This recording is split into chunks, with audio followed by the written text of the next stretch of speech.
Hi everyone, I'm Vicky Gilwar and welcome to what will be actually the last in the first of our season of broadcasts under Data Matters. We're going to return with a new format in September, so don't worry, we're just taking a break for the summer. So 2 p.m. on Friday has been such an enjoyable time for myself and my business partner, Steve Wright. And we've had the virtual company of some wonderful guests over the past 19 episodes. I can't believe we are on episode 19. We started on the 23rd of March in a socially distanced position, about 2 meters apart. And we've been doing it virtually ever since. We have a special season finale today, and I'm absolutely delighted to welcome Emma Martins. Emma is the Data Protection Commissioner at the Office of the Data Protection Authority in Guernsey. And Steve and I have a range of questions, and hopefully we'll get connected to Steve, who is currently on holiday. But hopefully we'll get Steve to join us as we explore a range of questions with Emma over the next 30 minutes. So please do get ready with yours because we will have some time at the end, and I'm sure Emma would love to hear from you as well. So Emma, can we start by looking at the role of the regulator? So can you explain what that role is? And in particular, I think people would love to understand what does good look like in this space too. Hi, and thank you very much, Vicky. I'm so sorry not to see you, Steve. If you can hear us, hello, and I hope you're having a lovely holiday. So hello, everybody, and thank you so much for the very kind invitation. I feel quite humbled that we've been asked, only a small regulator, small island, but I'm genuinely very grateful for the opportunity to share some thoughts with you today. So the question of regulation, I think it's a really, really important question to ask. I'm not sure it gets asked often enough. Data is hugely important, and what happens to data is hugely important. It's processed on a scale that really was unimaginable not that long ago, certainly in my own career. And it's complicated. It's complicated technically. It's complicated legally. I mean, this is our Guernsey law, and it's a bit of legislation. It's complicated philosophically, and important stuff is often complicated, but important stuff is often really simple too. And to explain a little bit what I mean by that, what I think we need to do as regulators and as a community is take it back to core principles. What is this law designed to do? What is it there for? Why is it there? And what do we want to see it achieve? Because data harms are now real. And I think a good regulator should strive to shift the narrative from purely enforcement, sort of post-event intervention, so dealing with harms after they've happened, to one of enlightened compliance, very self-aware, very educated compliance. So getting people to do the right thing because it's the right thing, not simply to avoid enforcement.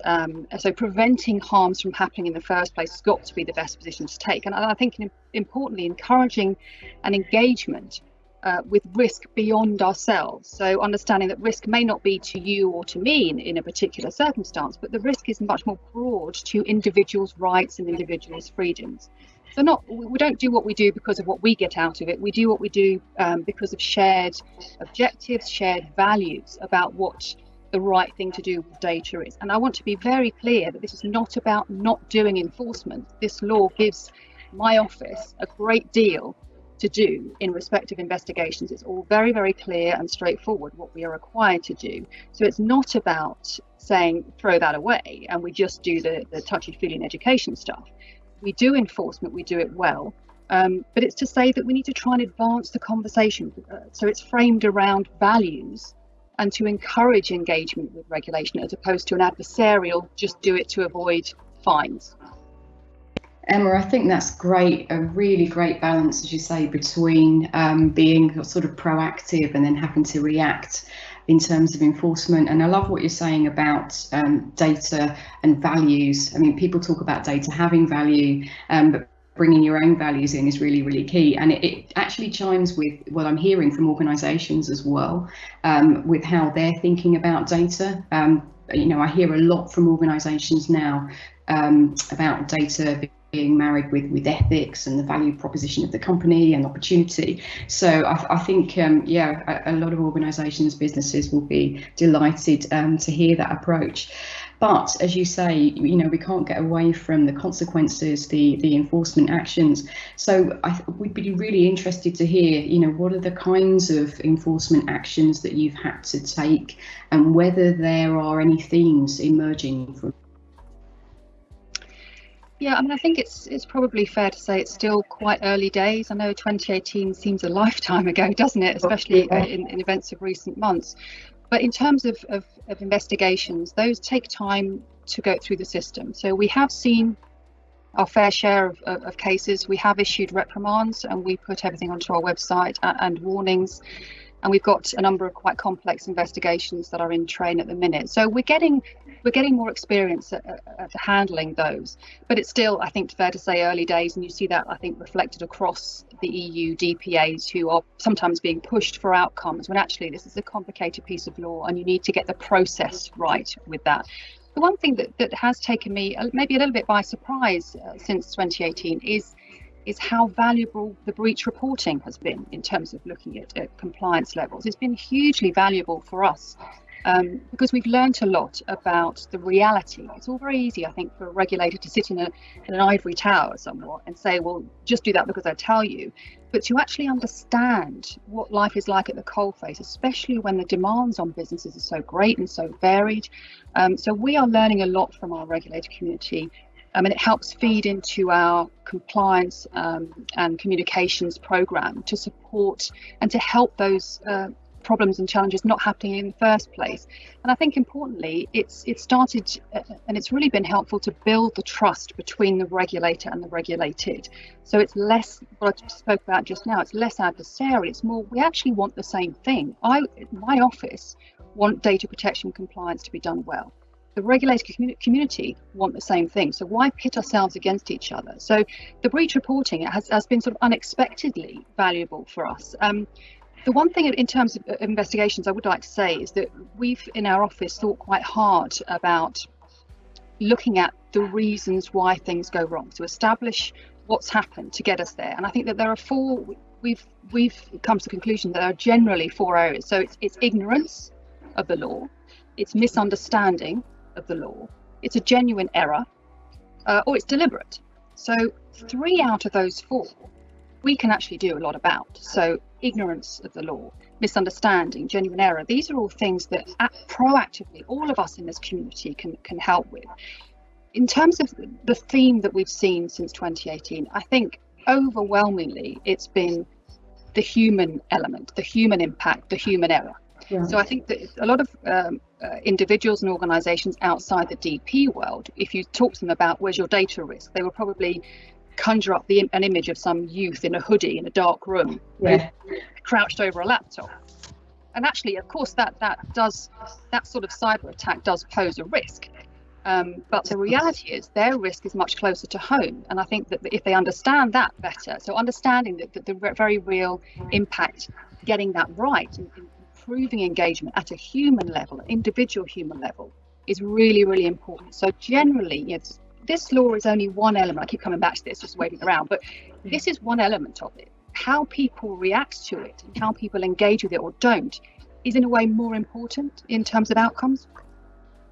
Absolutely. So, you know, as you were saying there, we've seen different types of data incidents brought to light, not that they weren't happening. I think it's just sort of since, in particular, the application of the GDPR and with the reporting now to the regulator. So it's perhaps somewhat surprising that in some cases, organisations haven't actually appointed a data protection officer to educate and to make sure that reporting happens when it needs to. So, for example, I'm thinking about the recent case of the Proximus mobile operator, who were fined by the Belgian DPA for not having a DPO. It would be really interesting to hear your opinion on that case, and your thoughts on, you know, what the importance of the DPO is for an organisation. My goodness, I could talk for a long time about my love of DPOs and how important I think they are. data is going to be a company's most valuable non-consumable asset, whatever it is they do. So why wouldn't you want an expert to help you look after it? Why wouldn't you want an expert to help you make the most of it? And you think about any other asset of an organization, you get well-trained, committed, loyal, focused people sitting around it. Data has somehow not been in that space up until now, I hasten to add. I think it's moving, I think it's shifting. So, oh my goodness, I think DPOs are absolutely essential. And not just in the context, we exist in a DP world, most of us, but I think they're so important in a broader context, sort of economic and social context, but they're sort of the glue that keeps all this working efficiently. I mean, it's a really tough role to do well. It can be really lonely, and you will be tested. I mean, your morals will be tested, your ethics will be tested, your knowledge, your just capacity to deal with angst will be tested. And so from my experience over the years, I can see that the tone from the top of an organization is absolutely key. And a DPO needs to be valued, needs to be supported, respected, empowered, and allowed to be independent and to challenge the very top of the organization. That's no mean feat for any individual, especially if you're relatively junior in terms of years, if you're young as well. That's not an easy place to be. So if you're a manager, if you're a CEO or anything that's senior in an organization, you have a real duty to empower and value your DPO, because they really do have the power to transform how it is you engage and benefit from your data. And I think that certainly from our sort of operational experience, when we've had complaints, the early engagement of a DPO, I don't exaggerate when I say it makes the single most biggest difference to the way that an investigation it then continues. So early intervention, early involvement of a DPO in complex or complaints relating to data is really, really important. And I think to all the DPOs out there, I would say that in no small way you're the beating heart of an organization. But in the same way that the heart pumps blood all around the body, data protection, the protection of the asset of data, needs to be inherent in an organization, not just a job title or an office down the corridor or a department. So your job is to get that out there, rather than just be isolated and shout and bark orders from down the corridor, which will never work. Absolutely, so well put, Emma. I'm sure that a lot of the DPOs on the call that might be grappling or struggling to retain position will use those words of wisdom up the chain. And you talked about, data being no small thing now, and just our need to use data for insights and for growth and for just about everything now, and coding continually.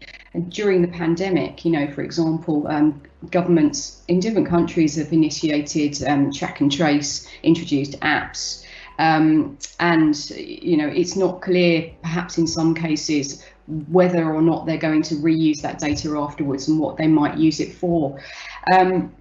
How do you think ethics plays a role in our society, given this huge, quantity of data that is being collected and stored by government now? I mean, any data processing raises data governance questions. When it's on this scale, those questions are really urgent and really pressing.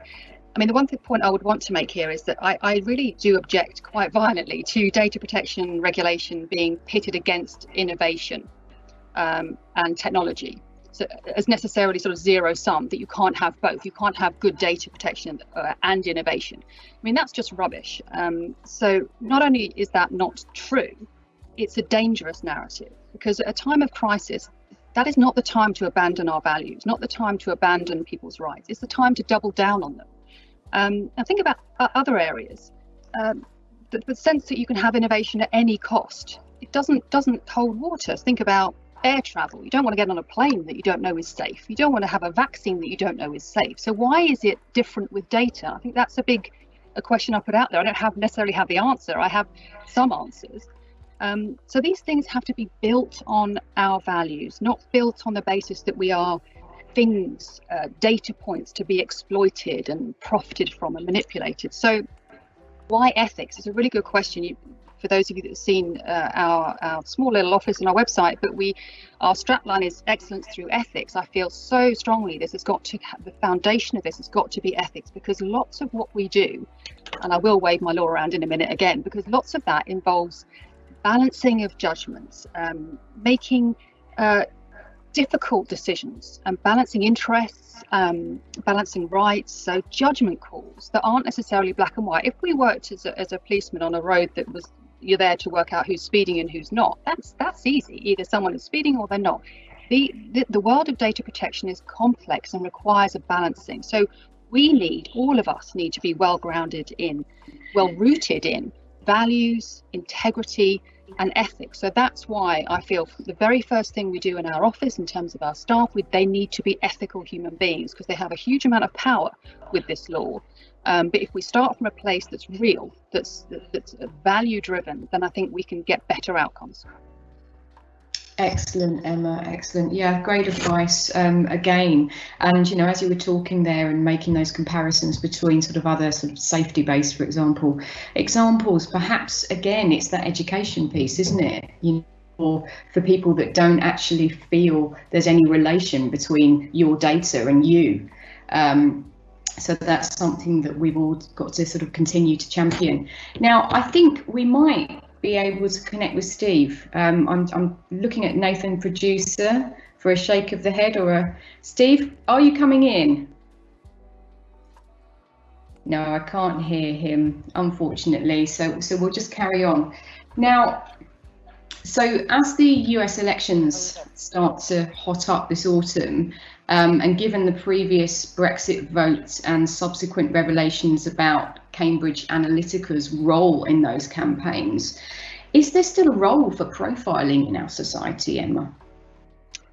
I probably would reiterate what I said about the contact tracing and those sort of initiatives, that data protection isn't an obstacle, it's an objective. I mean, data protection makes us do things in a way that's fair, lawful, transparent, accountable, there's redress if things go wrong. All the things which, in my opinion, have been lacking when you look at how certain social media platforms are alleged to have conducted themselves recently. And this is a really urgent question. I mean, every day we're hearing about things like election interference, malign state actors acting in the cyberspace. These guys don't do that for fun. They do it because it works. And more than ever, it's in plain sight. So we cannot afford to do nothing.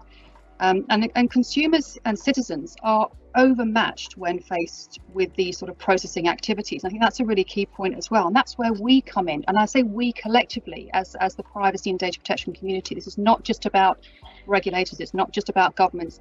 It's a collective. So that overmatched position, I think, is a worry. And that's all the more reason for us to double down on our activities. Absolutely. Thank you. Now, you know, you gave a fantastic description earlier on of the value and the importance of the role of the DPO. And I just want to build on that a little bit more, because I think the other thing that DPOs are going to be struggling with at the moment is post-pandemic. I mean, I'm already seeing it, you know, budgets are starting to be cut, slashed. We've already also spoken about, you know, in certain areas, there's more education that's needed around, you know, why a DPO is so important, and you know that data is not divorced from the individual. Is there any advice that you could give the DPOs out there to sort of help them to ensure that at least the key requirements are still implemented during this period of uncertainty? I mean, I'm sure there are experts dialing into this, and it's very difficult for me to give advice to other professionals. All I can do is really give my point of view, my perspective, my experience. Resources are a huge challenge. They always have been for data. For regulators too, we're having our own battles. Everyone is, I think, and even more so in the current crisis. This is probably more of a bossy order than a hint or tip. Never ever underestimate the importance of what you're doing. The link between privacy and democracy is not accidental. So we're the guardians of this collectively. And a DPO is pulled in so many different directions. You need to be advisors, legal experts, tech experts, educators, enforcers. The list goes on and on and on. So be a good communicator, be real, be passionate, be committed, care about it. And that's what matters, and that's where you'll get the messages across, the people that matter. I think we just all need to be evangelists for this, rather than defeated in the face of the very real difficulties that we're all having, and lean on each other and use these forums to share, learn and offload. But beware about the DP bubble, that we're in this, we understand it, we get it, but many people don't. And I think maybe a hint or tip to think about is some people don't care about this because they don't think it affects them. I would suggest that you look up something called the Circle of Moral Concern. You can Google it, other platforms are available to search. It's about the fact that we often only care about things when it affects us. And if we can help people understand better how it does affect them, then they will engage better. And I was only listening to the news this morning about how Boris Johnson has U-turned on obesity policy for government because he was affected. And that's a beautiful example. If suddenly you realize, oh, well, actually it does affect me. I mean, I think it says probably something quite sad about our engagement with others suffering. But there you go. Let's park that one for now. Maybe that's for another day. But if you can understand, and the community understands how actually this does affect them, the social media activity they're engaging in, and they are being manipulated, it affects them directly, then maybe that action, that's like a call to arms. There's no denying DPOs have a hill to climb. But I'll leave you with just a couple of thoughts on this. Have a think, how many professions are there where the issues are in the news every single day? There are I've got a whole bookshelf, but there's books published. These are just published. I mean, these are books that you need one to read. Please read this one, screenshot it if you haven't seen it already. It's fabulous. There are the best brains in the world writing about this at the minute. There are movies being made about this. It gets to the very heart of economic activity, of social activity, of what it is to be human. So not many is the answer to that when you say how many professions, but we're in that one of those professions. So be proud, be committed, be humble, and most importantly, keep up the fight is what I would say. Brilliant, great advice, Emma. Yeah, I think we forget, don't we? It's although of course data protection has been around for a long time, we've not had this level of visibility of it and this sort of heavy regulation and the continued growth in law. Longer than 2 years now. It's a really short time when you think about the security industry, cyber security. That's sort of 20-30 years in the making, and it took a long time to educate. But that at least that's something that DPOs, anybody that's dealing with data and data protection, can leverage actually, because they've got a wealth of experience in this, and I'm sure the CISOs on the call will definitely be nodding along. So we have got quite a number of questions queued up for you, Emma. So I'm just going to sort of start from the top and then see how far we get. I've had a little scroll down. Some of them are quite long, so I'll do my best to summarise. And apologies if there's any duplication, but I've not had a chance to keep my eye on these as I normally do. So let's begin. So Emma, where do you feel the greatest education of rights and responsibilities exists? With the big fines against data breaches, or, as per the Manx approach, addressing the failure to meet obligations against an individual? I don't think it's one or the other. I think it's both, and I think it has to be both targeted, not just as a policy. And that's sort of the point I was trying to get at, is that you see different regulatory offices approach things. Sometimes they're very enforcement driven, and all I'm trying to encourage our office to be is to be more responsive to the reality, as opposed to taking one view about the whole lot. I think big fines are needed. I think it's put data and its protection right at the heart of risk of organisations and up to board level, which is where it needs to sit. So it's been good for that. But I think that the biggest problem I have sort of philosophically with that position is that you find something for something that's gone wrong, the harm is already done. So I would much prefer it the harm not to have happened in the first place. So the question is, yes, deal with those who deliberately flout the law, but how can we better educate everyone else and those people going forward so that doesn't happen in the future? Great, Emma, thank you.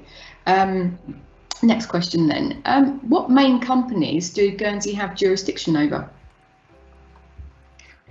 We've got a big finance industry, so most of the banks, and we've got some big finance houses. So there's a lot of data, actually. We're only very small, but a lot of data flows too, which is hence our adequacy status is very important to us economically. It's very important socially for us, for citizens' rights, of course. But in terms of the incentive for government to ensure adequacy, ongoing adequacy, that's certainly influenced by the importance of the data flows coming in from Europe. So yeah, we have a big finance industry. Thank you. Next question. To your point about the realities for businesses apparent to you from breach reporting, do you think the 48-hour notification period is real? That's a really good question. I think what it does is it focuses the mind when controllers and processors are working out in advance what they should do in the face of a breach. And I think that urgency is probably what the law was trying to instill into those charged with looking after our data. So I understand the principle, but I mean, certainly we've seen controllers struggling with meeting that time frame. And I'd like to think we are pragmatic because, you know, let's face it, most data breaches controllers may not be aware of for days, months, years, but never potentially. So I think we've got to be sensible about that and encourage, you know, at the end of the day, again, let's not focus on what the regulator wants. You want to know if a breach has happened to your data, and as an organization, you really do need to know as soon as possible. And then feeding it into the regulator. We take a sort of staged approach, I think most regulators do, that you can report the incident, you can say we don't have much more information at this point, we will fill you in later, and that's perfectly okay. But I do understand, I take the point, it's a tough one, and especially if it's a big breach and everyone's attention is on dealing with that. But I understand the motivation for it in the law. Yeah, absolutely, and what you say makes sense as well. So what advice would you give to businesses when documenting their compliance? For example, when they're bringing in a new system or application, but they don't reach the threshold for a data protection impact assessment. Is there a checklist or something, or another structure to documenting compliance that you would recommend in that scenario? I think that depends so much on the nature of the processing, because some processing will just be inherently low risk, and by the same token, it could be very high risk. So I think a DPIA, again, I'd sort of discourage whether the law requires it or not. It should be done for all data, even if it's just a paragraph saying we've looked at that, that's the context, that's what we think the risk is, that's how we've mitigated it, fine, signed off. It's very difficult. It's one thing that challenges us at the office is to provide templates that are suitable for everybody, because everyone's needs are different, and you end up putting too much of a burden on small businesses and equally not doing enough of a detailed document for the larger businesses. So I think the first thing to do is a data mapping exercise, you know, sort of an inventory. Think of it as an asset. You know where all your kit is, where your chairs and your tables and your laptops and everything else is. You've got little labels on, sort of a data inventory. So that's a starting point. And then where does that data come from? Really analysing carefully the data flows and trying to document it. But it's very hard for me to give, you know, one size fits all. You know, we try and give useful guidance to businesses, but there are so many. Think of the breadth of data protection regulation. It covers everybody, so there's a danger, I think, in regulators being too prescriptive. Yeah, understood. This is quite a long question, but I've just had a quick read of it, and I think it's worth us exploring this. So the person asks, the DPC started a public consultation on its strategy where they talk a lot about an outcome-led approach, very overtly moving away from encouraging anything that could be seen as a tick box approach and trying to get data controllers to focus on their conduct's impact on data subjects. In financial services and other markets, this regulatory strategy leads to much more talk of fairness and discussion about what are the desirable outcomes for consumers. Is this sort of change something you welcome? And how would a change like this potentially impact the way that DPOs think about privacy management? I know that's quite a long question. It's a really good question, so thanks whoever put that. What strikes me is how many good brains there are in the DP world. So, I mean, yes, outcome-led approach every single time, and that feeds into our strategy in our office, is that if you look at problems after they've happened, the individual, I mean, this sort of statistical numbing I think we're all falling victim to when we hear of X million people affected by a data breach and another X million, oh yeah, another one. Every one of those is a human being. Every one of those is a mother, father, daughter, son, a person who is entitled to have their data respected and protected. So we sort of lose that sense. And I think what I'm trying to encourage in our office is a sense to bring it back to the human, and that has got to be an outcome-led approach. So in that way, it's looking at prevention rather than cure. Now that sounds trite, doesn't it? But that's exactly what we're aiming for strategically. So, sorry, what was the second part of the question?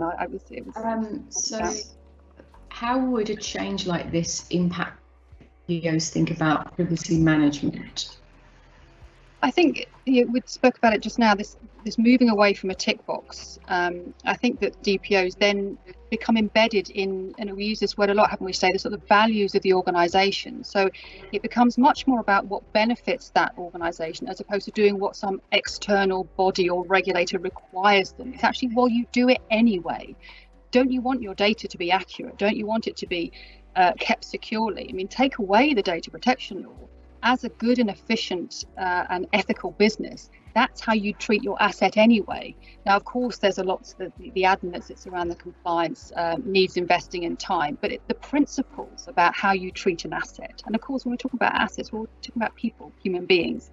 So I think it will shift. I don't have an answer to that that's terribly eloquent, I'm afraid, but I'd like to think that DPOs would shift in terms of how they're perceived, less a sort of compliance. Yes. Health and safety, everyone rolls their eyes and tries to avoid them, than actually being, as I said before, sort of the beating heart. We can't do this without them. Excellent. Yeah, and as we were saying before, it just goes back to that maturity, doesn't it? You know, at the beginning, sort of looking heavily at the regulation and then recognising what opportunities there are to become more ethical and considerate and notice how data brings value and how valuable people are as well, which is so important. Slightly different side of the coin, but I think this one's an interesting question as well. In terms of your thoughts on processing via cookies and the ad tech ecosystem, what do you see as the potential harms to individuals? For example, do you think consent should be necessary for all cookies, other than strictly necessary ones, including analytics? And then the second part of the question is what are your thoughts on how transparency could be improved in the ad tech space?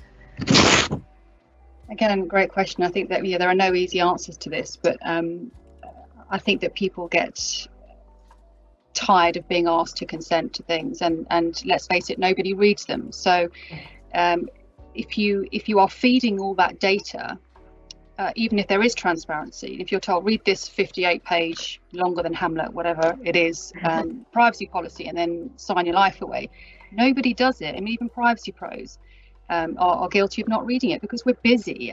So I think that there's a danger in saying, well, that person consented, so it was fine. So if all that data is being fed into a machine that is not ethical, so I go back to that point. So if those platforms and those organizations that are hoovering up that data see the human as something to exploit rather than support, that is where it's broken, I think. So at the minute, it feels like they want to wring us out to dry and get the maximum out of us without engaging with us about what it is we want and about what it is that will help us flourish as individuals and as a community. It's much more about how can we exploit them. And I think that's where you get to the sort of cultural, ethical questions, as opposed to, I don't think the law is necessarily going to fix that. I think it goes deeper. So I don't necessarily have the answers, but I know we need a conversation.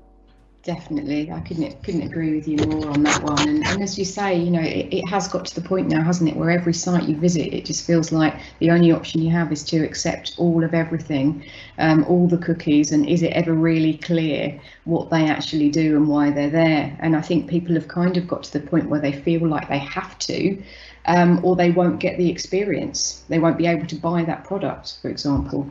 I would just come back on that. I'm just thinking from a very personal perspective. I notice, I observe in myself that if it's a company or a brand I trust, which goes beyond the data, what is the company, then I'm less likely to worry about it. I'm much more, and I've ingrained into my kids, never just click anything online. But if it's a company I don't know, so this gets to the heart of trust, and therefore feeds into, I think, successful business models. I think you can differentiate yourself by saying, listen, we will look after your data. We're not going to exploit you. We may not be able to profit from your data in that way, but we'll profit from being a decent and ethical business that people will be attracted to as people become more privacy savvy and more aware and more engaged with empowering themselves to make the right decisions. Definitely, absolutely. Yeah, all those, as you say, the companies that you already trust, you think, okay, I know that you'll behave in the right way, I know that you'll do the right thing, I'll feel comfortable with you, and they can build on that existing trust that they have with their consumers in the way that they behave around data. Absolutely. Question about retention next. What should be the retention periods of emails addressed to public authorities? Should there be a guideline alike for all public authorities? So in the UK, you've got FOI as well, so that's something to be mindful of. And I suppose the question is, are you, as an organisation, interacting with a public authority? What does that public authority, what have they said? Because this goes beyond data protection, I would suggest, into FOI territory, is to what are their retention and what are they expecting in terms of how they handle that data. Again, it depends on the context. What are you contacting them for? If it's just to say, can I arrange a meeting for next week? Can I have a copy of that letter? Then it's almost irrelevant. But if it's about engaging in something which is contractual or legal, or that it has consequences for you, then it may be that you retain it for as long as you need to make sure that process is complete. But again, it's going back to the why we need to be grounded in values and ethics. It's a very, very infrequently immediate answers, yes or no answers to this. It depends. And I know that's a bit of a cop-out, but nonetheless, that is the way the law is. Yes, absolutely. Next one is financial services is heavily regulated with the lack of significant fines in this area, so financial service management. They therefore potentially perceive privacy as being lower risk. So how do we raise the profile on privacy and data protection in the financial services industry? That's a good question. It's a really good question. And isn't it sad that we have to wait for enforcement for people to take it seriously? But parking that, it's a very, very good question. And it is heavily regulated. I mean, I can only speak from Guernsey's perspective. We've got a very large finance industry there, essentially speaking in our terms, not in terms of UK. And we engage directly and specifically with the financial services regulator. But of course, don't forget that we regulate them as well. So the data protection law sits above it all. And I think that it's about trying to do all the things that we've talked about today already. They need to understand that that's just about good data governance, and it sits hand in glove with good financial regulation as well. Hand in glove. I mean, they're not separate. They are absolutely interwoven. Looking after the data, looking after the asset, running reputable companies, reputable finance industry is exactly what's at the heart of what our jurisdiction is all about. But yes, it's always about the communication. It's always about the selling. If you can engage people and make them understand, sort of a Boris effect, I'm now going to call it, when they it makes it real, they understand it as a human being, then it translates into their professional life. And often I found those sort of often quite random connections with people that you make, that the light bulb comes on. And then if there's senior people in organizations, you suddenly see the culture just slowly start to shift because it starts to recognize that. And that's a lovely thing, but it's too rare. But when it happens, it's fantastic. So we've got to try and do a bit of that, I think.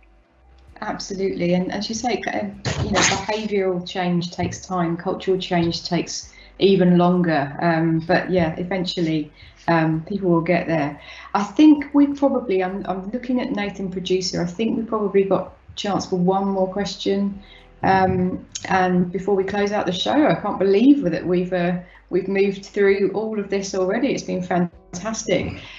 So I know you've touched on this slightly already, Emma, but this question is, can you share any best practices on how a company implements privacy by design into practice? Oh gosh, that's a really good question too.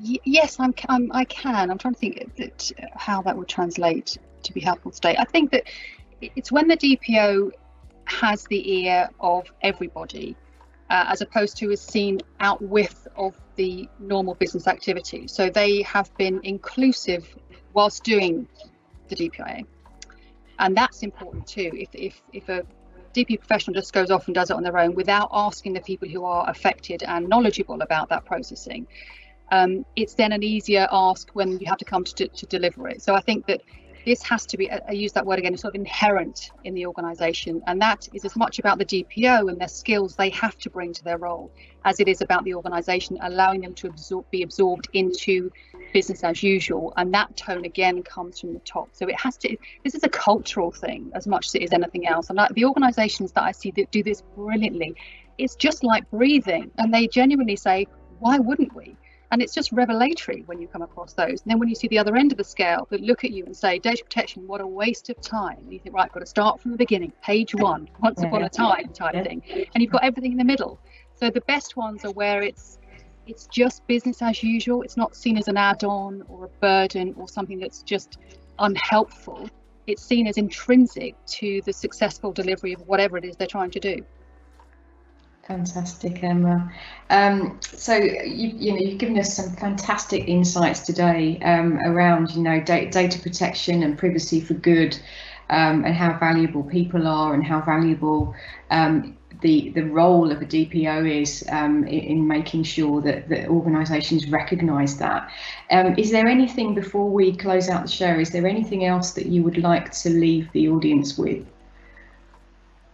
No, I think I'm at risk of repeating myself, aren't I? But it's a hard job, but it is the most extraordinary time to work in this space. And I will just repeat myself again, I'm afraid, that what you do matters. I'm only a small regulator in a small jurisdiction, and individually I can't change the world, but collectively we're all committed to the same thing. We probably can. So let's keep up the fight. Wonderful, thank you so much, and I can't thank you enough. And we'd also, Steve and I would also like to thank the thousands of people who have tuned in over the last 19 episodes and engaged with us during and after the shows. I mean, your questions are fantastic. And really thought-provoking for our wonderful guests, and for us as well. Never fear, we will be back in the autumn, and this time we really want you to start setting the agenda for us. So email us at hello@privacyculture.com with any ideas for episodes, or if you'd want to come on the show, come and participate. And also thank you so much to Emma today. It's really been fabulous for us, and to all the professionals who have given up their time on a precious Friday afternoon to join us as guest presenters. So make sure that you're notified of the next series by subscribing to Data Matters if you'd like to, of course, through our website privacyculture.com. We'd love to hear from you and connect with you in the way that you want to be connected with. And also, as Nathan might have touched on earlier in our pre-live discussion, and I might have forgotten if he hadn't have said that, but next Thursday is PrivSec's wonderful Follow the Sun free conference. So please do not forget to register for that, because, and only if you join for this one thing, I can't wait for this. I'm speaking to the real Max Schrems and finding out all about Schrems too. Max and I have spoken previously before in person, so it'll be really interesting to see how it works online. But if Data Matters is anything to go by, the last 19 weeks, I'm sure it will be an enjoyable and enlightening experience. Now, have a wonderful summer, everyone, and look forward to seeing you all again rested back in September. Thank you.